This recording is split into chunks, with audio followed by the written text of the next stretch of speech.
ہم میں سے ہر ایک بندہ، ہر ایک باپ کی یہ خواہش ہے کہ اس کی اولاد نیک سیرت ہو، اس کی اولاد اچھے رستے پر چلنے والی ہو، ہمارا بھی ادب کرے اور جو ادب کرنے کے مستحق ہیں ان کا ادب بھی کرے۔ یہ ہر ایک باپ چاہتا ہے۔ تو حضور نے جو اولاد کو نیک بنانے کے لیے، اولاد کو اچھا بنانے کے لیے نسخہ بیان کیا ہے، آئے میں وہ آپ کے سامنے بیان کرتا ہوں۔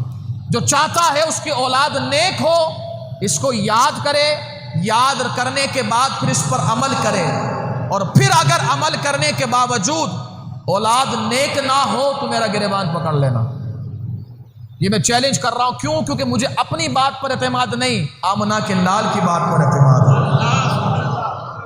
حضور نے فرمایا ادبوا اولادکم علی ثلاث خصال۔ حضور فرماتے ہیں اپنی بچوں کو 3 خصلتیں سکھاؤ، 3 عادتیں سکھاؤ۔ ہم بچوں کو پینسل پکڑنا سکھاتے ہیں، ہم بچوں کو پویم یاد کرنا سکھاتے ہیں، ہم اپنے بچوں کو الیاذ باللہ ڈانس کرنا سکھاتے ہیں، اپنے بچوں کو الیاذ باللہ ایکٹنگ کرنا سکھاتے ہیں، ہم اپنے بچوں کو الیاذ باللہ گانا گانا سکھاتے ہیں، اور پھر آ کر کہتے ہیں امام صاحب کوئی تعویذ دیجیے ہمارے بچے نیک بن جائیں۔ تو جب آپ نے چلایا ہی ان کے رستے پر ہے کہ جو نیک بننے والا رستہ ہی نہیں، تو پھر آپ کے بچے نیک کیسے بنیں گے؟ آؤ اگر چاہتے ہو بچوں کو نیک بنانا تو یہ خصلتیں سکھاؤ، یہ عادتیں سکھاؤ۔ وہ عادت کیا ہے؟ فرمایا سب سے پہلی عادت حب نبیکم۔ فرمایا اگر بچے کو نیک بنانا چاہتے ہو تو اپنے بچے کو سب سے پہلے نبی کی محبت سکھاؤ۔ ابھی نبی کی محبت کب سیکھیں گے؟ ہمارے گھر میں فلمیں چل رہی ہوں کہ ہمارے بچے نبی کی محبت سیکھ جائیں گے؟ کیا اگر ہمارے گھر میں ڈرامے چل رہے ہوں تو کیا ہمارے بچے نبی کی محبت سیکھیں گے؟ آج اگر بچے سے پوچھا جائے تمہارا آئیڈیل کیا ہے، یا تو وہ کسی ایکٹر کا نام لیتا ہے یا پھر وہ کسی کرکٹر کا نام لیتا ہے۔ وہ بچہ کبھی یہ نہیں کہتا کہ مجھے حضور جیسا بننا ہے، جیسا حضور چاہتے ہیں مجھے ویسا بننا ہے۔ کیوں نہیں کہتا؟ کیونکہ ہم نے کبھی بھی بچوں کے سامنے حضور کی باتیں نہیں کی ہیں، حضور کی نعتیں نہیں پڑھی ہیں، اور ہم پڑھیں گے بھی کیسے؟ ہم حضور کی باتیں بھی کیسے کریں گے؟ میں اگر ایک سوال کروں، کوئی ہاتھ نہ اٹھائے، صرف خود سوچے، ہم میں سے کون ہے جس نے حضور کی سیرت کی مکمل کتاب پڑھ لی ہے؟ چلے چھوٹی کتاب پڑھ لی ہے، چلے مکے کا دور کسی نے پڑھ لیا حضور کا، یا مدینے کے دور کو پڑھ لیا ہو۔ ہم میں سے کوئی ہوگا تو کوئی نہ ایک کوئی شاد و نادر کو ایسا خوش قسمت ہوگا جس نے حضور کی سیرت کو پڑھا ہوگا، لیکن باقی ایسے ہیں کہ جنہوں نے حضور کی سیرت کو نہیں پڑھا۔ جب ہم نے حضور کی سیرت کو نہیں پڑھا تو ہم یہ کیسے سوچ سکتے ہیں کہ ہمارے بچے حضور سے محبت کرنے والے بنیں گے؟ تو سب سے پہلے نبی کریم صلی اللہ علیہ وسلم کی سیرت کا مطالعہ کیا جائے۔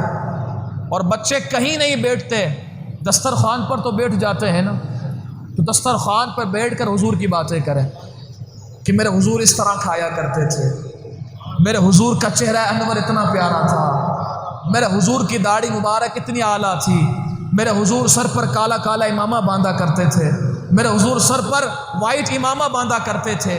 یہ باتیں جب ہم اپنے بچوں کے سامنے کریں گے تو پھر بچے بھی چاہیں گے کہ ہم بھی داڑھی رکھیں، پھر بچے بھی چاہیں گے کہ ہم بھی امامہ باندھیں۔ کیوں؟ کیونکہ ہمارے آقا باندھا کرتے تھے۔ یہ کب ہوگا؟ جب ہم اپنے بچوں کو یہ باتیں سکھائیں گے۔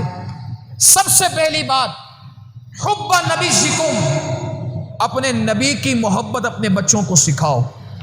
فرمایا دوسری بات حب اہل بیت نبیکم، اپنے نبی کی اہل بیت کی محبت اپنے بچوں کو سکھاؤ۔ یہ دوسری بات، جو دوسری عادت سکھانی ہے وہ یہ ہے کہ اپنے نبی کی اہل بیت کی محبت اپنے بچوں کو سکھاؤ۔ یہ کب سیکھیں گے؟ جب ہم ان محفلوں میں اپنے بچوں کو لائیں گے۔ جب ہم اپنے بچوں کو ایسے محفلوں میں لائیں گے جہاں امام حسین کا ذکر ہوتا ہو، جہاں امام حسن کا ذکر ہوتا ہو، جہاں سیدہ پاک کا ذکر ہوتا ہو، جہاں مولا علی کا ذکر ہوتا ہو، اور ہوتا بھی سنیوں کی طرز پر ہو، تو پھر بچہ اٹھ کر جائے گا، تو پھر اہل بیت کی محبت کو لیتا ہوا جائے گا۔ اور پھر تیسرے نمبر پر فرمایا گیا وَقَرَأَتِ الْقُرْآنِ، اور اپنے بچوں کو قرآن کی تلاوت سکھاؤ۔ کون سکھائے گا؟ ہم میں سے وہ سکھائے گا کہ جو خود قرآن پڑھنے والا ہو۔ ہم میں ست العیاذ باللہ ایسے بھی لوگ ہیں جو قرآن کیا بسم اللہ الرحمن الرحیم بھی صحیح نہیں پڑھ سکتے ہیں۔ ذرا غور کریں نا وہ کیا کر رہے ہیں۔ ہمیں سب کچھ پڑھنا آتا ہے، قرآن پڑھنا نہیں آتا، شرم نہیں آتی ہمیں۔ ہم انگلش بھی بڑی آسانی سے پڑھ لیتے ہیں، ہم فیس بک بھی بہت آسانی سے چلا لیتے ہیں، ہم ٹویٹر پر ٹویٹ بھی بڑی آسانی سے لکھ لیتے ہیں، لیکن اگر قاری صاحب کہیں یار فلاں قرآن کی آیت سنانا تو ہمارے سر جھک جاتے ہیں۔ تو کیا یہ ایک مسلمان کی شان ہونی چاہیے؟ کیا یہ مسلمان کی عادت ہونی چاہیے؟ چلیں اگر اب بھی ہم قرآن نہیں سیکھ سکے تو زندگی ہے، آج نیت کر لے امام حسین کی اس محفل سے کہ انشاءاللہ ہم قرآن مجید پڑھنا سیکھیں گے، انشاءاللہ ہم قرآن مجید پڑھنا سیکھیں گے۔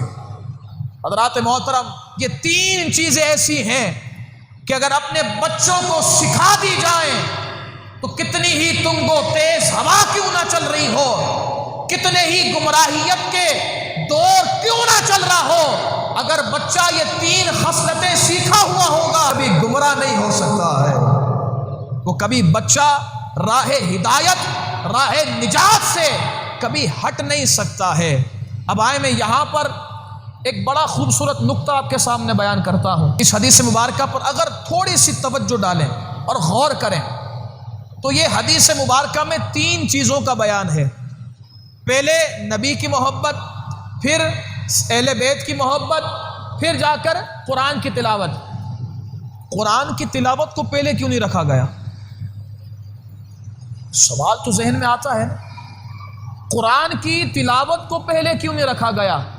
حالانکہ قرآن تو کتاب ہدایت ہے، تو قرآن تو پہلے رکھنا چاہیے تھا، پھر اس کے بعد اہل بیت کی محبت بھی رکھتے، حضور کی محبت بھی رکھتے، لیکن سب سے پہلے حضور کی محبت رکھی، پھر اہل بیت کی محبت رکھی، پھر آخری میں جا کر قرآن کی تلاوت اور قرآن کے علم کو سیکھنے کے طریقے کو بتایا گیا اور اس کی ترغیب دلائی گئی۔ یہ ترتیب ایسی کیوں ہے؟ تو آئے میں اس کا جواب دیتا ہوں۔ قرآن کتاب ہدایت ہے لیکن ہر ایک کے لیے نہیں۔ قرآن کتاب ہدایت ہے لیکن ہر ایک کے لیے نہیں۔ کچھ ایسے ہوں گے جو اس کی تعویلیں من گھڑت کر کے گمراہ ہو جائیں گے، اور کچھ ایسے ہوں گے جو قرآن پڑھتے جائیں گے، ہدایت کے راستے پر چلتے جائیں گے۔ تو وہ کون ہوں گے جو قرآن پڑھیں گے اور ہدایت کے راستے پر ہوں گے، اور وہ کون ہوں گے جو قرآن پڑھیں گے تعویلات باطلہ کر کے وہ جہنم میں جائیں گے؟ تو میں کہتا ہوں اگر اس حدیث مبارکہ پر اور اس کی ترتیب پر غور کریں تو یہ جواب مل جاتا ہے کہ اگر دل میں حضور کی محبت نہ ہو، اہل بیت کی محبت نہ ہو، پھر اگر بندہ قرآن پڑھے، ایسا قرآن پڑھنا اسے ہدایت نہیں دیتا۔ قرآن اسے ہدایت دے گا کہ پہلے دل میں حضور کی محبت ہو اور اہل بیت کی محبت ہو، پھر بندہ قرآن پڑھتا جائے گا، ہدایت کی منزلوں کو حاصل کرتا جائے گا۔